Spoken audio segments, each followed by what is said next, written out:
Hi, welcome back. Reading on the Independent's website, Democratic presidential candidate Joe Biden has won more votes than any other president in American history. Mr. Biden broke the previous record held by Barack Obama on Wednesday afternoon after earning more than 67.7 million votes. Well, for the Democrats, that's really good news. But the reality is something different. Whether or not, and this is how the article ends, whether or not Mr. Biden's popularity translates to electoral votes remains to be seen.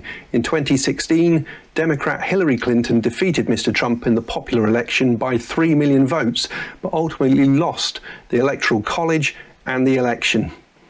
So the hope for Mr. Biden versus the reality of how his country's election system works.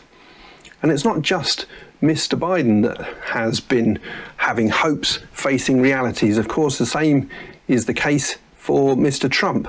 He's already declared victory, but the reality is that the voting and the counting still goes on, and there are processes that can take this all the way through to December. It's not his place to declare victory until he is told. The hope versus the reality.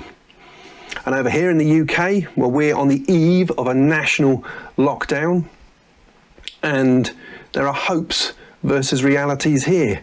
Our Prime Minister Boris Johnson has a hope that we will be unlocked again by the 2nd of December. But he's also said the reality is that Christmas is going to be different this year. He hopes that by taking tougher action now, we can allow families to be together. But he's also announced a softer lockdown than the last one. The hope versus the reality. In Christian thinking, there's this notion of the now and the not yet. The moment we're in as against the hoped for kingdom of God. We live and work in the moment. We seek to find where God is at work around us and through us and in the lives of others, right here and now. And we yearn for that kingdom of God to come, where there'll be no more crying. There will be an end to tears and pain and suffering.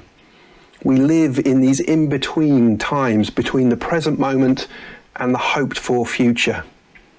So on this eve of a US change of government or a continuation of the existing one, on this eve of our own national lockdown and what that holds as we go forward, what are your hopes for the future? What are your hopes between now and the 2nd of December? Let me know down in the comments section, and when you start commenting, I'll add mine there too, and we'll have a conversation together about what our hopes might be for this lockdown, what we might want to achieve or not achieve, what we might look for in others, but also what we might look for in ourselves. Let me know, and let's start working together on some of those hopes. See you there. And in the meantime, stay safe and live love.